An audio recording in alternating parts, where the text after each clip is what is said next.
Welcome to episode 63 of Terese Talk. I'm your host, Terese Main. By day, I co-host a morning radio show on a network in New York and Pennsylvania. By nights, I'm a podcaster. If you're a woman like me who loves Jesus and just wants to serve her family and community a little bit better, you're in the right place. If you would, take a moment right now to subscribe so you don't miss a single episode. Surrender. Why is it so hard? Many of us were forced into surrender over the past couple years. There wasn't much we could control, so we laid it down, and then we picked it up again over and over. It's a common problem in the church, a problem Michelle Lazurek was called to explore in her new book. It's called I Surrender All. Sort of, laying down your plans so God can do the impossible. She's a Pennsylvania-based author and teacher and also a pastor's wife. Michelle, why is it so hard for us to surrender? I think it has to do with our wanting to control things.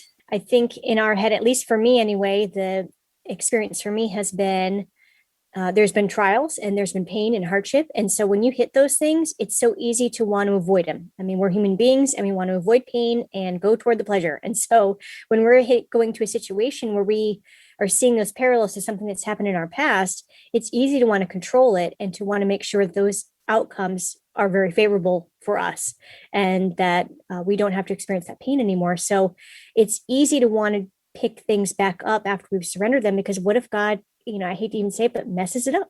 What if he does something with it that I didn't plan on, or something that I didn't want to have happen?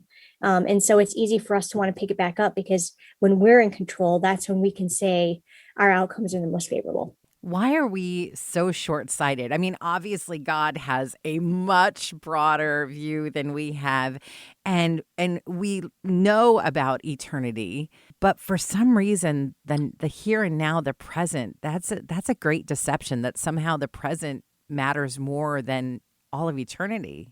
Partly too. I mean, we've just gone through a global pandemic. So, I mean, I don't know about you, but I never thought we'd ever go through. I didn't even know what a pandemic was before 2020. So, there was a moment when we thought we were just shutting down for 2 weeks, and what good times those were, and then I think 2 weeks became 4 months, and then 4 months became 6 months. And then now we're still struggling to get people back into church and back into a new normal for us. And, also for us, the United States, we've had it pretty easy. I mean, think about Ukraine right now. Are we going through those tough times like Ukraine is? No. Are we going through some of those things like some of those other countries are? Absolutely not. So we don't even know the breadth of persecution as other countries know it. And so it's easy to get comfortable. It's easy to become complacent. And when we do, when we're more focused on what we know and telling that to people instead of being in relationship with people like Jesus wants, it becomes really, really easy to focus on the here and now and what I know and what I need to do, rather than making disciples for Christ in the future. Like I said, it's so easy. We're just so comfortable. We have so many creature comforts that we take for granted that no other country has. And although I'm grateful for them, at the same time, I know I take so much for granted.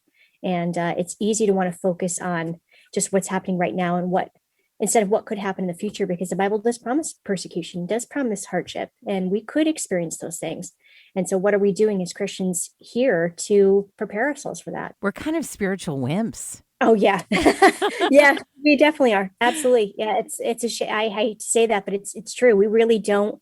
We will not understand the breadth of persecution until we go through it ourselves. We can read about it and we can know other people who've gone through it, but until we've gone through it ourselves, when it matters to us personally, that's when it will matter to the world. And I think when the United States can get together and be in unity, I mean, how divided are we as a country? Just based on political views and different things that we think matter, but really are very small in the scope of God's larger plan. We can't even get along in the church, though. I mean, No, that's kind of where it has to begin. If Christians are really going to surrender to God and see his will magnified, we've got to get it together in our families. We've got to get it together in our churches, and then we can start to impact communities. So how can we go from spiritual wimps to spiritual giants? Part of it is it always starts with Jesus. It begins and ends with him. And we have to be spending time with him in his presence. It always starts there. Reading the Bible and praying early in the morning is a wonderful practice. Would never say to anyone to stop doing that. But is that all that we're doing? When's the last time you really sat in silence or solitude for more than 10, 20 minutes? It's almost impossible for me right now in my house to get to a place where there's no noise. How often are we able to spend time regularly with God in silence and solitude and allow him to speak? Prayer is not just about talking at God, but listening for him and what he's saying. And I don't think we have that practice down. And I think when we can do some of the spiritual disciplines and do them well and do them regularly, like fasting, journaling, all those kinds of things, when we're doing what we can spiritually to spend time with God in his presence, we are growing. That's when we become the force that we can be reckoned with in the world. First, it starts in the presence of God, and secondly, I think it has to do with not sweating the small stuff, I guess. We should always be looking to God. We should always be looking to our local church community. In the world that we live in, it's easy to grab for whomever is live streaming their worship service at the time. And those can be great supplements, but they should not be the main meal that you're having each week to feed yourself to be equipped to make disciples for Christ. So we have to get into the daily habits of meeting together, practicing spiritual disciplines, and being in the presence of God. And I think when we can do some of those things and do them regularly and do them well, that's really when we go from being those wimpy spiritual people to being more of the giants that God has for us. This book talks about God doing the impossible in your life through surrender. How have you seen that in your own life? God has never called me to write a book that I haven't experienced personally, and this is no exception. This idea of surrender was a topic that was been on my heart for probably about 2 or 3 years. And I was pitching around at writers' conferences, was getting nowhere. And so I kind of did what I always do. I put it on my desktop and just thought, okay, I'll self-publish or I'll do, whenever God says it's time, it'll be time. And so did my due diligence, did the proposal, did some of the chapters. And it wasn't until the end of 2019, beginning of 2020, that I actually really experienced how to surrender. I've always struggled with anxiety. Anxiety has been something that's been a part of me forever. I've had it since I was a kid. Always been able to kind of get it under control and have coping mechanisms that worked until the end of 2019. I was just having a lot of these perfect storms were happening where there was personal tensions and work-related things and deadlines and just being a lot required of me. And so all those things kind of culminated in these what were small bouts of fear now becoming these large waves of panic that I can't control. I was at the point where I really stopped functioning normally. And I had to get the help of psychiatrists and professionals and get medication to help me control that. And so I had to learn every aspect of surrender because there was no part of my life that anxiety had not touched. And so I had to learn how to truly give up my life and give up control, really, and allow God to work. And so the anchor verse for the book is Exodus 14. Verses 13 and 14. It's basically when the Israelites, they see the armies, they see they're outnumbered, they start complaining to Moses, we're going to die. Why'd you bring us out here? And Moses says, stand firm and watch the Lord deliver you. He says that the Lord will fight for you. You only need to be still. And so it's actually when they lay down their weapons that God, in the whole rest of the text, does these miraculous things. And so you would think it's pretty counterintuitive to want to give up the one thing that you actually have to protect yourself. But it's actually when they lay it down and have absolutely nothing. And that's when God works. I mean, there were moments when I would literally sit and lay in my bed when my panic was through the roof and tears would just stream down my face. And I thought I was done. I thought I can't come back from this. My church won't accept me. I'm out of ministry. I'm done with writing and speaking. I won't be able to do this anymore. And I was just so torn and broken. And that was a year ago. And I'm proud to say God is using me more powerfully now and opening more doors now than he did a year ago. And I'm incredibly grateful for that. And so it is not over. If you have a pulse, you're not done. And God still has incredible things for us, like he had for Caleb on that hill. It's like, I'll take that hill at 80 years old. There's hope for you. There's freedom. And there is absolutely nothing that Christ's blood on the cross cannot cover. And so when we give over the areas of our lives that we're hesitant to give up, like our children or our finances or our health or our jobs or anything else that we feel like it's really the one thing in our lives that we don't want God messing with, when we're actually able to give that over to him and keep our hands open instead of tight fists and say, okay, God, this is yours and you can do with it what you want. When we're really willing to give up every aspect of our lives to him, he works in ways that I would never have expected. And I think one of the highlights of that really difficult season for me was watching the local church really love on me. As a pastor's wife, obviously we had to, let people know I had to take a leave of absence. So the church knew.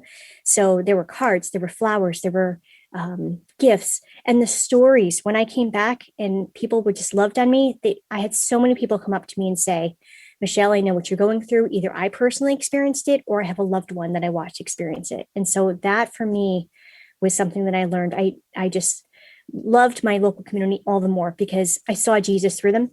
And I knew that I wasn't alone and that I wasn't something to be judged. It was something to be embraced. And I was to be embraced wholeheartedly, warts and all. So I think for me, that's really where I saw the Lord shine the most, was through my local church community. You talked about getting professional help, which a lot of times in church is presented as an either or. Either you're going to rely on God or you're going to get professional help. But we can do both. There are things that we can do as Christians that may be seen as, rejection of our religion or rejection of Christianity, but they actually can be really can be powerful. And there are many Christian counselors out there who deal with mind, body, and spirit. And I don't think you can do one without the other two. They're all linked. And so if you're not dealing with the spirit, you're not dealing with the mind or the heart either.